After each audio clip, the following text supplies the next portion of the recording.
Mari kita mau datang kepada Tuhan, membawa hidup kita. Kita mau menyukakan Tuhan dengan penyembahan dan pujian kita. Kita akan berikan waktu kepada Dia. Kita mau sembah Tuhan. Kita mau naikkan ucapan syukur kita. Terima kasih Tuhan.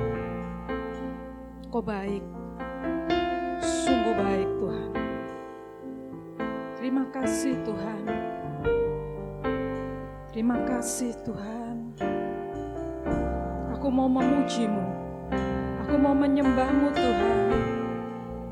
Terima kasih. Terima kasih Tuhan. Terima kasih Yesus.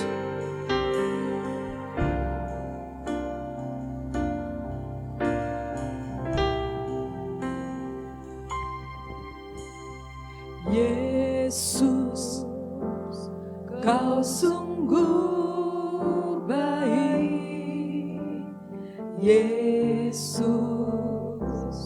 nama-Mu indah. Yesus, ku cinta Kau selalu.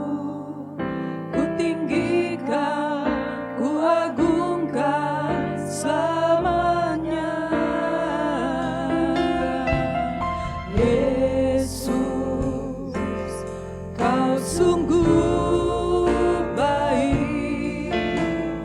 Yesus, nama-Mu indah. Yesus, ku cinta Kau selalu.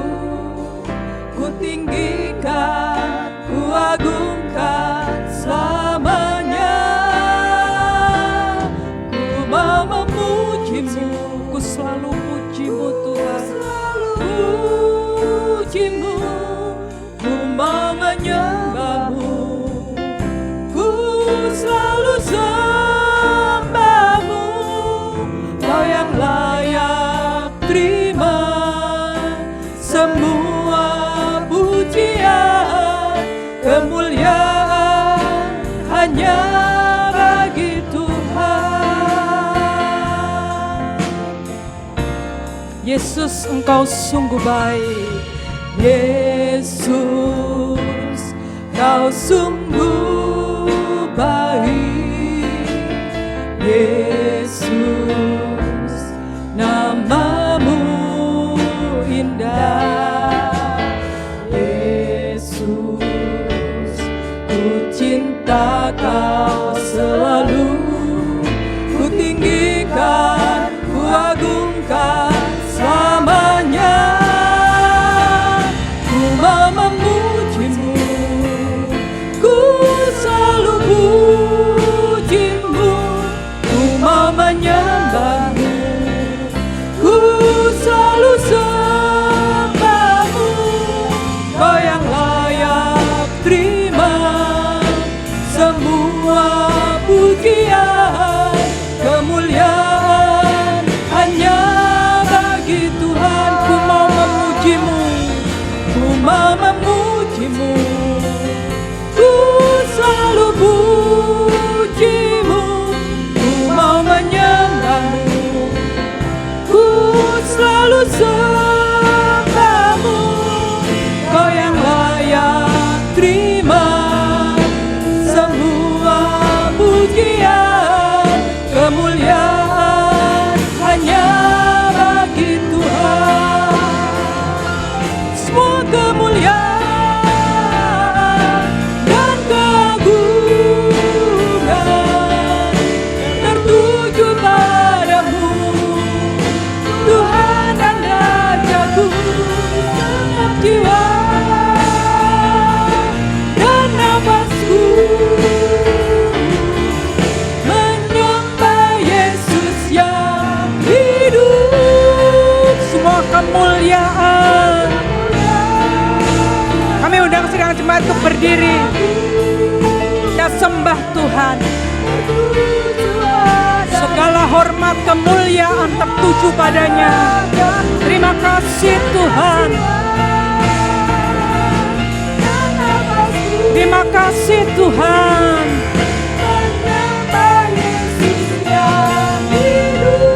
Terima kasih Tuhan. Ku mau memujimu, Kami puji Engkau.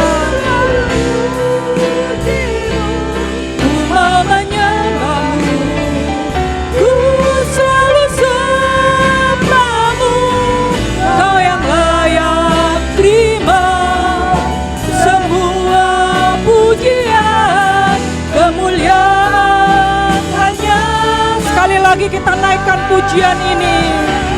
Ku mau memujimu, Terima kasih Tuhan. Kami selalu memujimu. mau menyembahmu, ku selalu sembahmu. Kau yang layak terima semua pujian, kemuliaan hanya bagi Tuhan. Kau yang layak terima semua pujian, kemuliaan hanya bagi Tuhan. Kau yang layak Tuhan.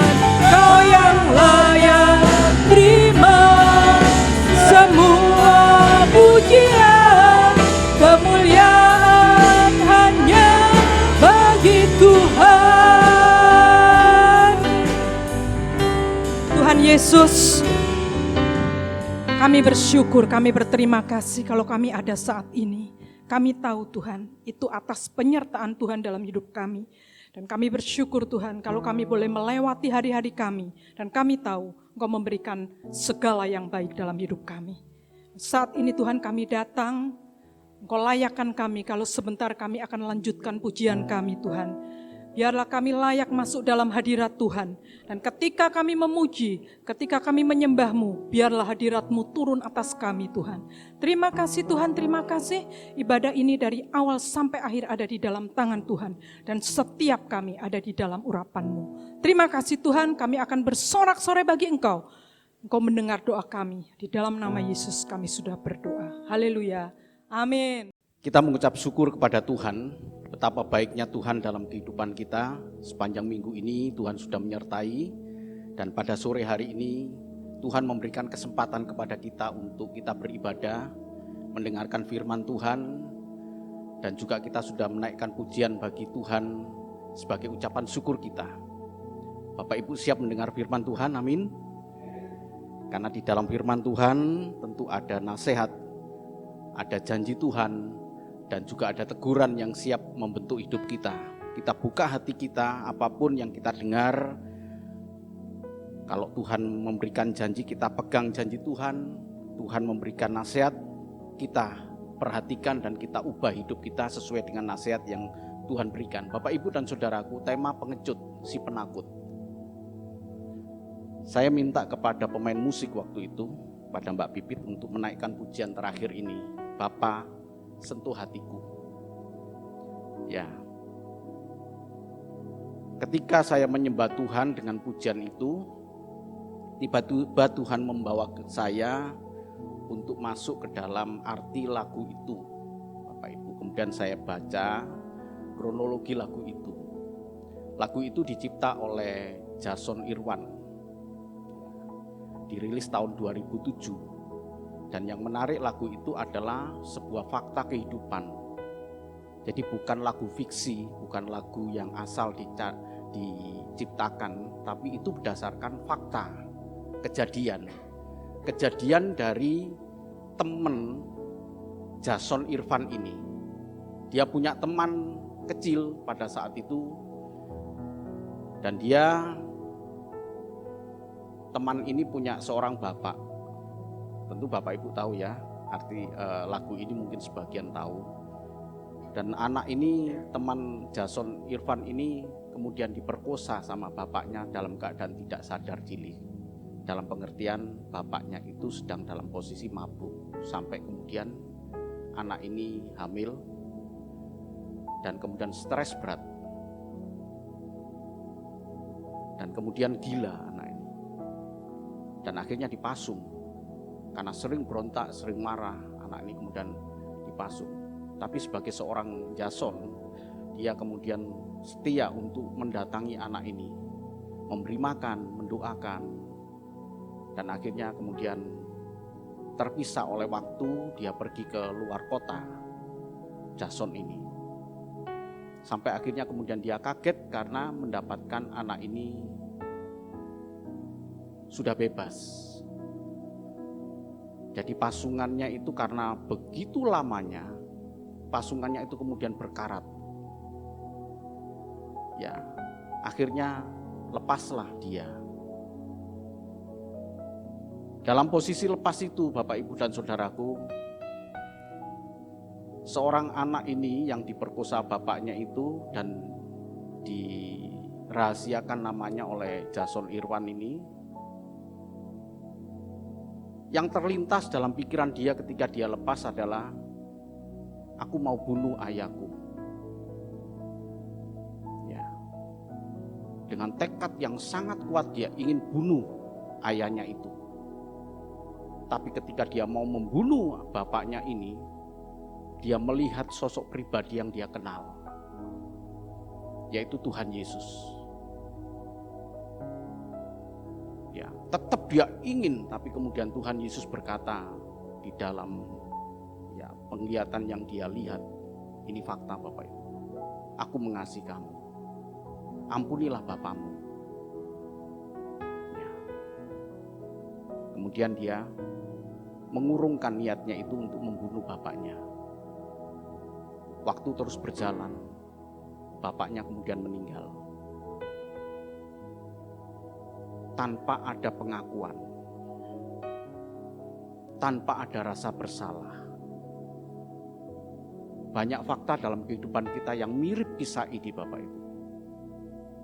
Kisah yang viral pada saat ini adalah pembunuhan Vina.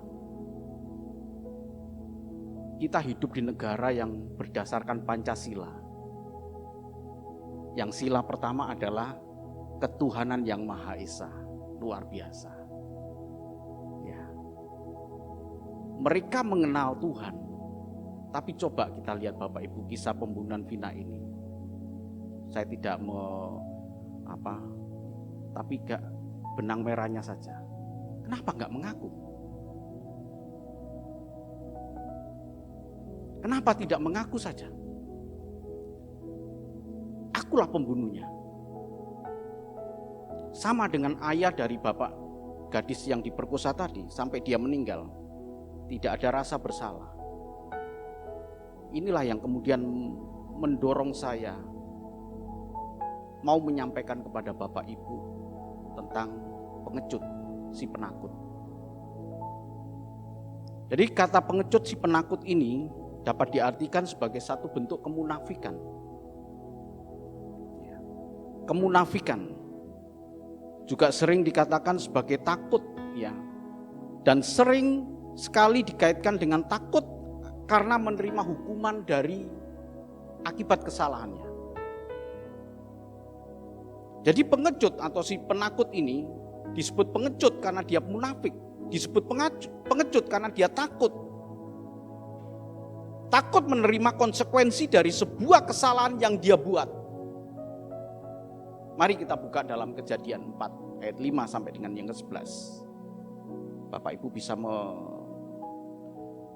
memperhatikan hal ini. Kejadian 4 ayat 5 sampai dengan 11. Tetapi Kain dan korban persembahannya tidak diindahkannya. Lalu hati Kain menjadi sangat panas dan mukanya muram. Firman Tuhan kepada Kain, "Mengapa hatimu panas dan mukamu muram? Apakah mukamu tidak akan berseri jika engkau berbuat baik? Tetapi jika engkau tidak berbuat baik, dosa sudah mengintip di depan pintu. Ia sangat menggoda engkau, tetapi engkau harus berkuasa atasnya." Kata Kain kepada Habel adiknya, "Marilah kita pergi ke padang." Ketika mereka ada di padang, tiba-tiba Kain memukul Habel adiknya itu, lalu membunuh dia. Firman Tuhan kepada Kain, "Di mana Habil adikmu itu?" Jawabnya, "Aku tidak tahu." "Apakah aku penjaga adikku?" Firman-Nya, "Apakah yang telah kau perbuat ini? Darah adikmu itu berteriak kepadaku dari tanah. Maka sekarang terkutuklah engkau, terbuang jauh dari tanah yang mengangkat mulutnya untuk menerima darah adikmu itu dari tanganmu." Amin. Kisah Kain dan Habil, Bapak Ibu. Kisah Kain dan Habil hampir mirip dengan kejadian yang tadi saya katakan, ya. Seseorang bisa mengelabui orang lain, Bapak Ibu. Seseorang bisa mengelabui orang lain. Seseorang bisa menyembunyikan perbuatannya. Tapi firman Tuhan ini berkata, Tuhan tahu apa yang kau perbuat. Tuhan tahu apa yang Kain perbuat. Dan firman Tuhan ini berkata, ini perlu Bapak Ibu, terutama guru sekolah minggu ya, supaya kita mengerti ya. Ayat 5 berkata, "Tetapi Kain dan korban persembahannya tidak diindahkannya. Lalu hati Kain menjadi sangat takut, sangat panas, dan mukanya muram." Banyak sekali pengajaran yang berkata kenapa korban Kain itu ditolak oleh Tuhan. Dan hampir rata-rata tulisan-tulisan maupun khotbah-khotbah berkata, karena yang dipersembahkan Kain adalah bukan berupa darah atau nyawa. Kain seorang petani, Habil seorang peternak. Maka ketika dia mempersembahkan korban, Allah memperhatikan mengindahkan korban dari Habil yang ada unsur darah atau nyawanya. Begitu rata-rata. Tolong diperhatikan guru sekolah minggu mengajar anak-anak sekolah minggu. Bukan itu. Bukan perkara jenis dari persembahan yang dipersembahkan. Tetapi kita lihat. Tetapi Kain, perhatikan baik. Tetapi Kain dan, baru kemudian dan korban persembahannya tidak diindahkannya.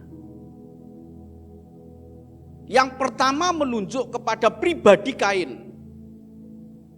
Memang dasarnya Kain sejak semula adalah dasar orang yang tidak punya takut akan Tuhan.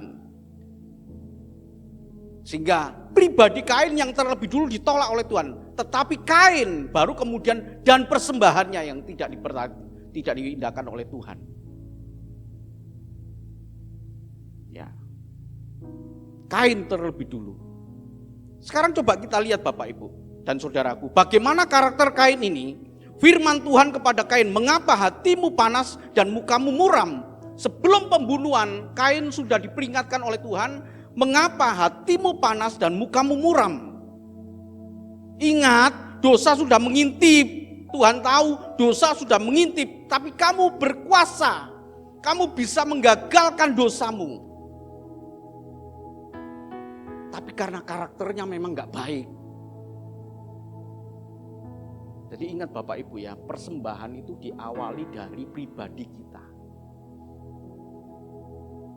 Ya, bukan karena kemudian, yang penting saya ngasih ke gereja banyak, selesai. Enggak Bapak Ibu. Tuhan perhatikan terlebih dulu pribadi kita. Kalau pribadinya benar, maka dia akan memberikan persembahan itu dengan benar. Bukan perkara jenisnya. Ya. Oh ini karena pertanian dikorbankan, entah itu padi, entah itu gandum dipersembahkan kepada Tuhan, maka Tuhan tidak mengindahkan. Tuhan kita bukan semacam itu Bapak Ibu. Ya. Kalau Bapak Ibu lihat korban curahan itu ada anggur. Anggur juga yang dipersembahkan. Jadi bukan karena sesuatu yang bernyawa, enggak. Gandum juga dipersembahkan. Kalau Bapak Ibu baca dalam kitab Imamat, ambil segenggam tepung yang terbaik. Itu. Jadi Tuhan juga senang dengan korban-korban yang semacam. Jadi bukan jenisnya. Tapi karena pribadi dari Kain ini sudah enggak betul, diperingatkan oleh Tuhan, "Mengapa hatimu panas dan mukamu muram? Apakah mukamu tidak berseri jika engkau berbuat baik?" Artinya apa? Memang muka dia sejak awal itu sudah enggak menunjukkan tanda-tanda sebagai orang baik. Tapi bisa dirubah kata Tuhan. Ubah mukamu itu sehingga engkau bisa mengubah penampilanmu menjadi orang yang baik. Kalau engkau berbuat baik, maka mukamu akan terlihat. Jadi Bapak, Ibu, dan Saudaraku yang kasih Tuhan, kita melihat di sini ya, pengecut dan penakut di sini. Pengecut, penakut ini. Ya. Dia takut karena takut dihukum.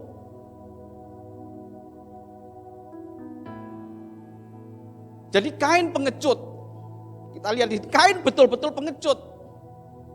Dia membunuh tapi kemudian dia menentang hukuman yang adil dari Allah.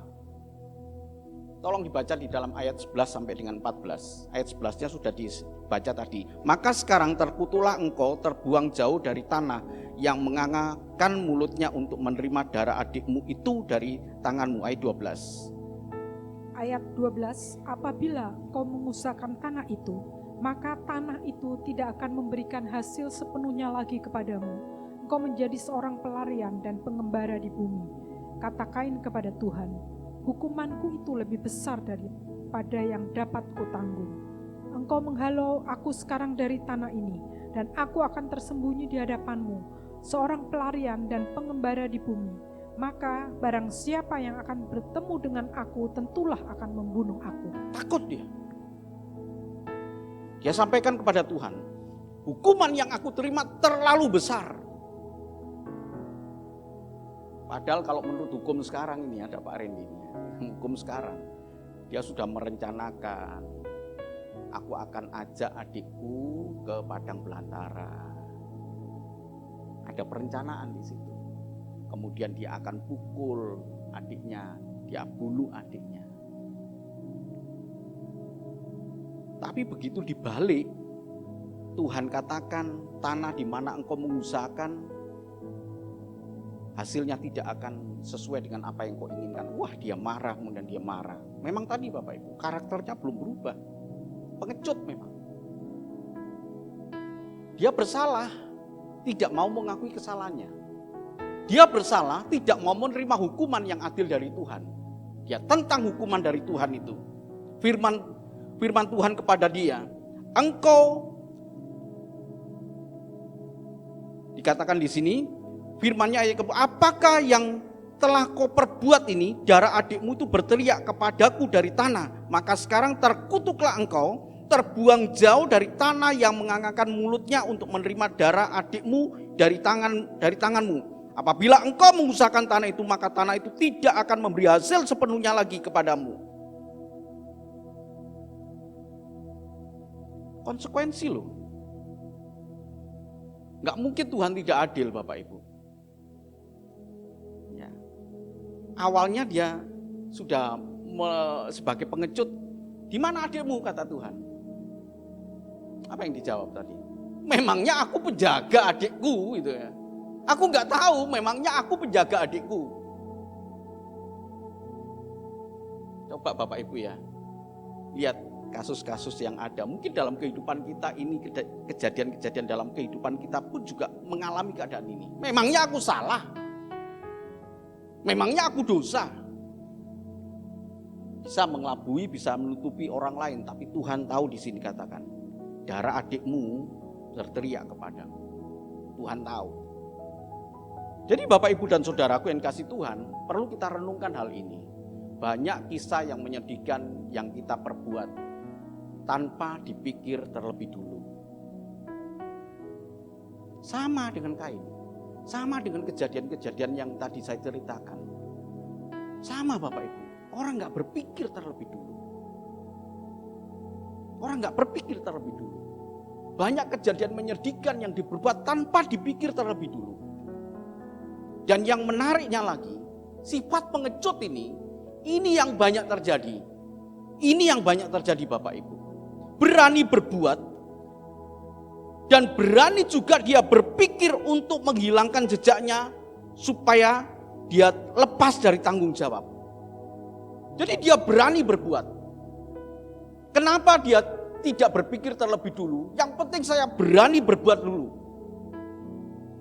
Tapi giliran hukuman itu akan diberikan, dia coba berpikir mencari cara untuk menghilangkan jejaknya.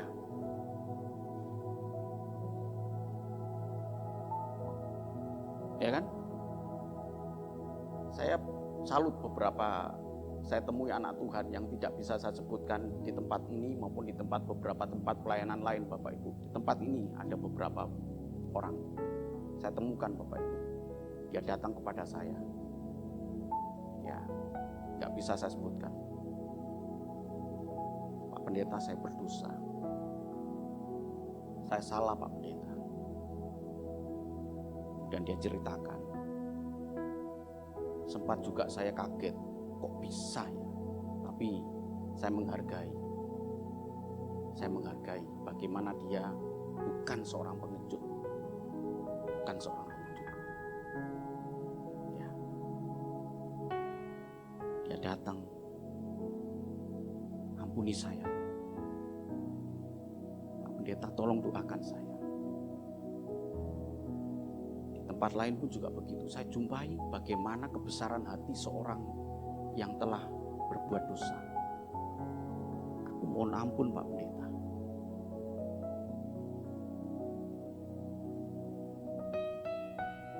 Kemudian saya doakan dia. Percayalah, Tuhan sangat mengasihi. Mulai sekarang hidupmu menjadi yang baru. Bapa, sentuh hatiku.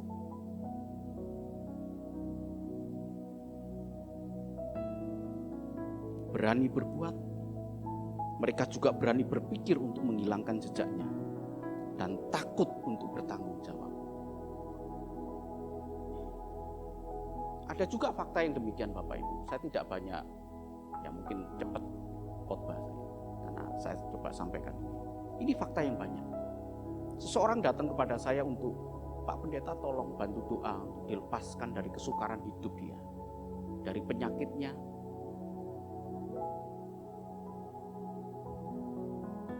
Sebenarnya kesukaran hidup dan penyakit yang ada dalam diri seseorang itu adalah hukuman atas kesalahan, tetapi anehnya dia nggak mau mengakui.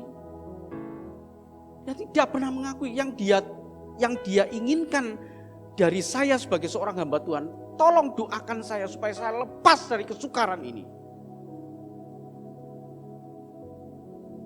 Saya bertubi-tubi mengalami keadaan-keadaan yang tidak baik ini. Tapi saya tunggu mulut dia berkata, dosa apa yang sedang kau perbuat? Enggak.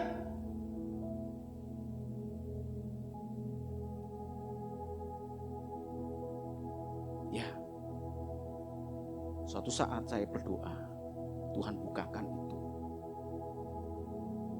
Ini pengecut, Bapak Ibu. Ini pengecut. Sampai tadi bapaknya anak yang menghamili anaknya sendiri dan kemudian anaknya menjadi stres sampai meninggal, tidak ada penyelesaian terhadap si korban. Paling tidak, ya karena kesaksian dari Jason Irwan itu, temannya itu ya suatu saat karena terpisah tadi kemudian dia telepon kan temannya itu, kaget Jason Irwan itu, siapa ini? Saya. Loh, kamu yang dulu dipasung ya? Iya, kemudian cerita dia. Tapi tidak ada pengakuan sedikit pun dari seorang bapaknya. Yang tahu kesukaran hidup dan penyebabnya, tentu Bapak Ibu saya tidak bisa menghakimi. Ya. Tapi kalau itu terjadi dalam diri saya, maka yang pertama saya lakukan, saya koreksi hidup saya. Ingat Bapak Ibu ya, Ayub ini orang yang saleh dan jujur di hadapan Tuhan. Kenapa Ayub diberkati 2 kali lipat? Dia cabut seluruh perkataannya. Bapak Ibu bisa baca di dalam Ayub 41. Ya, kisah mengenai lukisan kuda Nil dan kisah lukisan mengenai buaya. Dalam bahasa aslinya itu buaya itu disebut Leviathan. Tuhan menentang Ayub. Tuhan mengajak Ayub duel dalam pembicaraan. Dan kemudian Allah katakan begini kepada Ayub. Kamu bisa menaklukkan kuda Nil itu. Kamu bisa menaklukkan buaya itu. Kalau kamu nggak bisa, buaya itu adalah ciptaanku. Apalagi kau menentang aku gitu loh.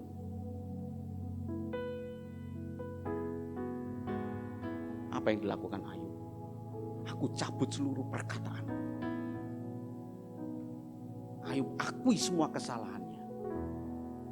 Baru kemudian Allah memberkati Ayub 2 kali lipat. Setelah Ayub yang tadinya, mungkin ini kisah Bapak Ibu dan saudaraku tidak memahami betul, Ayub pengecut. Ya.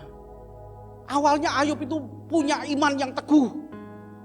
Ayub 2 berkata, Tuhan yang memberi, Tuhan yang mengambil, terpujilah nama Tuhan, hebat. Tapi begitu menginjak Ayub pasal yang ketiga, apa yang dikatakan Ayub? Lebih baik aku mati, lebih baik aku tidak dilahirkan. Dan sejak saat itu kalau Bapak Ibu pelajari, maka penentangan-penentangan Ayub kepada Allah terjadi. Sampai Allah kemudian membalas dalam Ayub 40:41 dikatakan, ayo kita berdebat. Dicabut perkataannya. Ada pengakuan. Jadi bukan sekedar bantu doa, lepaskan dari segala kesukaran hidup. Tapi apa itu penyebabnya? Kalau Bapak Ibu punya salah dengan orang lain, jangan kemudian sekedar menyelesaikan dengan Tuhan. Enggak, bukan begitu. Selesaikan dengan Tuhan, tapi orang yang Bapak Ibu sakiti, orang yang Bapak Ibu rugikan, orang yang Bapak Ibu khianati, selesaikan di hadapan dia. Sama seperti Ayub. Ya. Disitulah pengecut ketika dia tidak mau mengakui kesalahan. Jadi jangan hanya sekedar, Pak Pendeta, tolong bantu doa, lepaskan saya dari kesukaran ini. Tapi sampaikan, saya berbuat dosa Pak Pendeta. Supaya kita bukan pengecut. Kisah bendahara yang tidak jujur. Bendahara tidak jujur, tapi dia cerdik yang berakhir dengan perbuatan baik. Dia akui loh, aku sebentar lagi dipecat. Karena dia kan korupsi kan. Begitu dia juragannya tahu, tuannya tahu, kemudian kamu saya pecat. Dia berpikir, hebat dia. Suatu saat akan saya sampaikan Bapak Ibu supaya kita nggak salah mengerti. Tapi sekilas saja ya Bapak Ibu ya. Dia mengakui. Dia mengakui dan kemudian berakhir dengan perbuatan baik yang win-win solution. Baik untuk tuannya, baik untuk orang-orang yang berutang. Ya, tapi intinya Bapak Ibu, bendahara ini mengakui, aku salah.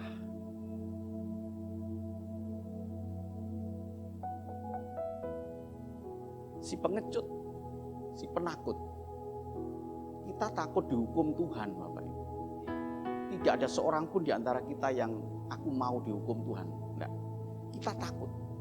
Apalagi api neraka. Saya enggak mau menakut-nakutin ya. Kita selalu pengennya masuk surga.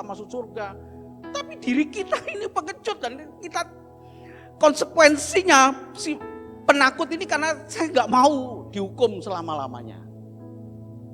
Berani bertindak tapi takut untuk menerima konsekuensi. Ini fakta juga.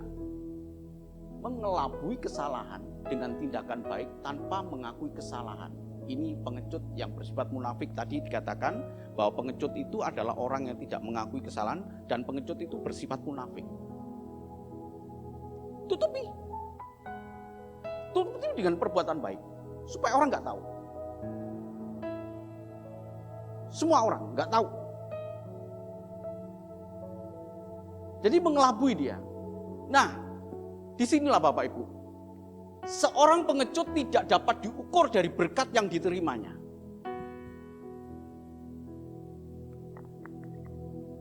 Tadi fakta yang pertama, Bapak Ibu lihat.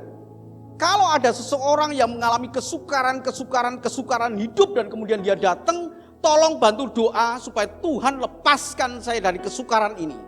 Tapi tanpa pengakuan bahwa dia berdosa, bahwa dia punya salah. Dan hebatnya lagi, di satu sisi hebatnya lagi, Tuhan bisa memberkati orang yang munafik dan pengecut.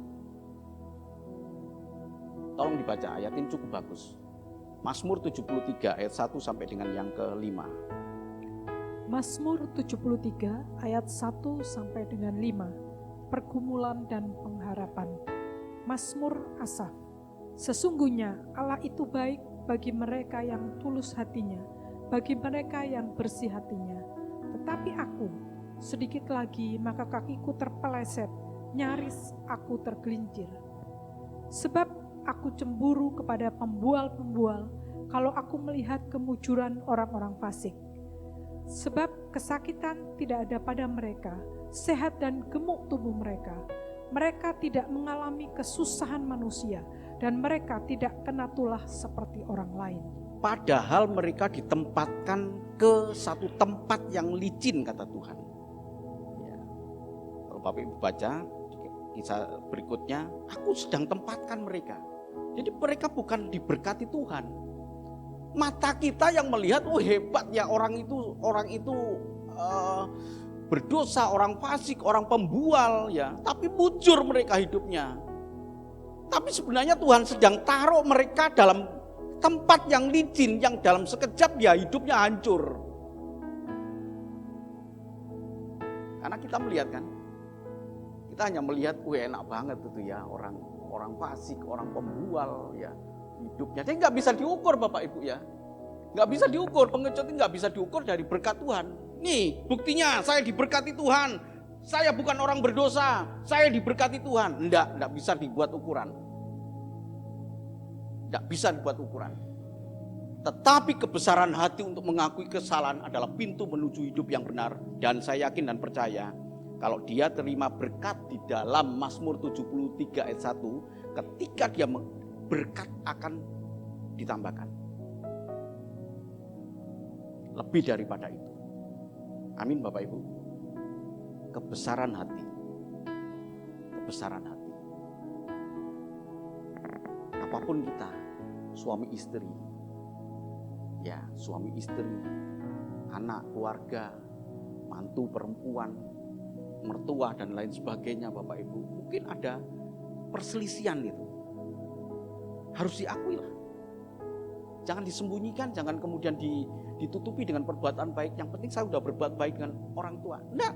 Kalau kita pernah menyakiti dia, kalau kita pernah menyusahkan dia, kalau kita pernah membuat luka hati dia, kemudian kita balas dengan perbuatan baik, belum selesai.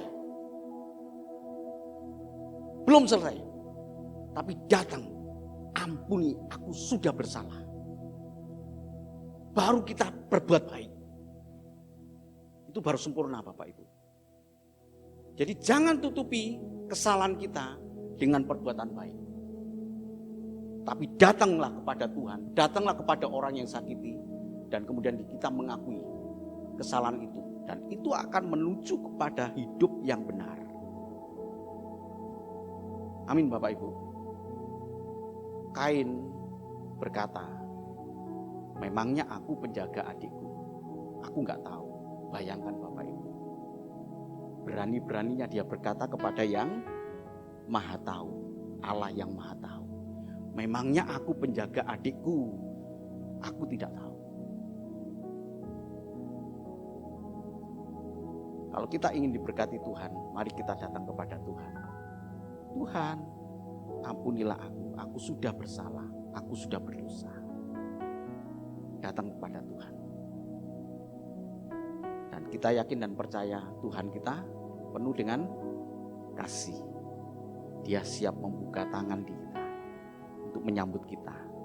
Kisah mengenai anak bungsu yang hilang adalah menunjukkan hubungan antara Allah Bapa dengan gereja, dengan anaknya yang terhilang. Begitu anaknya itu datang, maka bapaknya itu kemudian lari menyambut anaknya. Anak yang terhilang sudah ditemukan, dan kemudian dia mengadakan pesta, mengadakan syukuran sebagai ucapan syukur. sebagai bentuk kemenangan. Ini Bapak Ibu, ya, ini kita bukan pengecut, kita bukan orang yang takut. Satu, kita orang yang penuh dengan bijaksana. Sebelum bertindak kita sudah berpikir.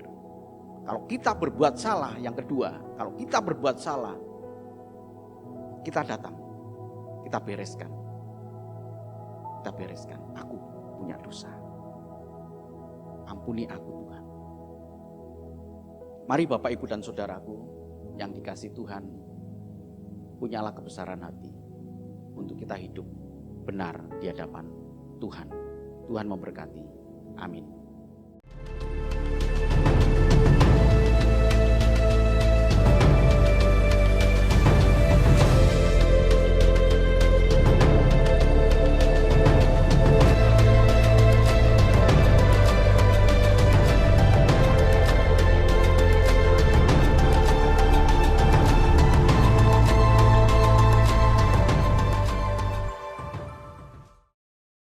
Mari kita berdoa. Bapa kami yang di surga, dikuduskanlah namamu, datanglah kerajaanmu, jadilah kehendakmu di bumi seperti di surga. Berikanlah kami pada hari ini makanan kami yang secukupnya, dan ampunilah kami akan kesalahan kami, seperti kami juga mengampuni orang yang bersalah kepada kami. Dan janganlah membawa kami ke dalam pencobaan, tetapi lepaskanlah kami daripada yang jahat, karena Engkaulah yang empunya kerajaan dan kuasa dan kemuliaan sampai selama-lamanya. Amin. Terima kasih Tuhan.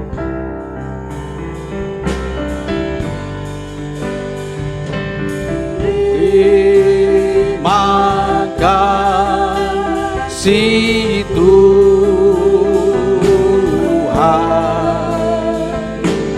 Terima kasih Tuhan. Dalam nama Yesus,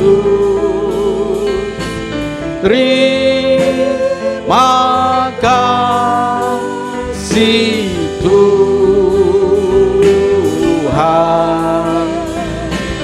Haleluya.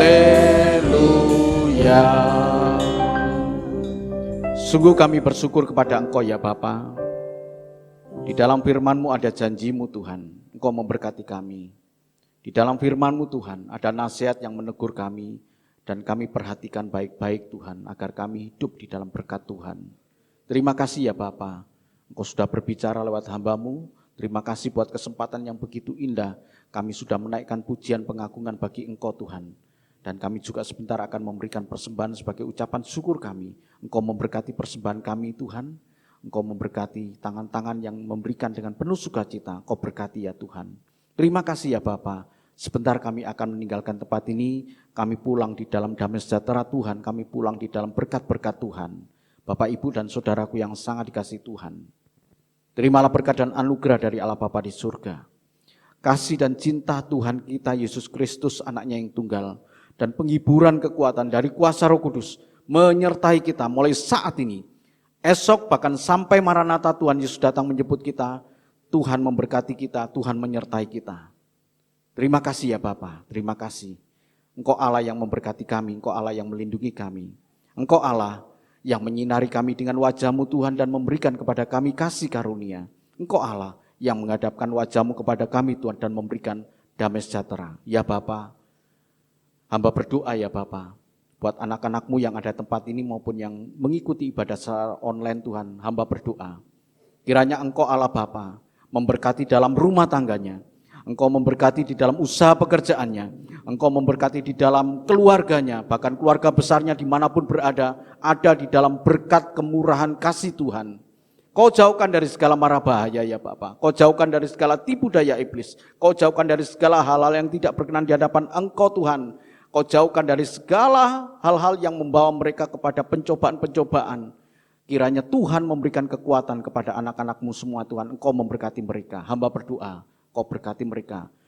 Kami naikkan doa ucapan syukur ini hanya di dalam satu nama yang kami kasih. Dalam nama Tuhan Yesus Kristus, hamba berdoa dan mengucap syukur. Semua yang percaya mengatakan, Tuhan memberkati. Kau yang layak terima semua pujian, kemuliaan hanya bagi Tuhan. Kau yang layak Tuhan, Kau yang layak terima semua pujian, kemuliaan hanya bagi Tuhan. Tuhan Yesus, kami bersyukur, kami berterima kasih kalau kami ada saat ini.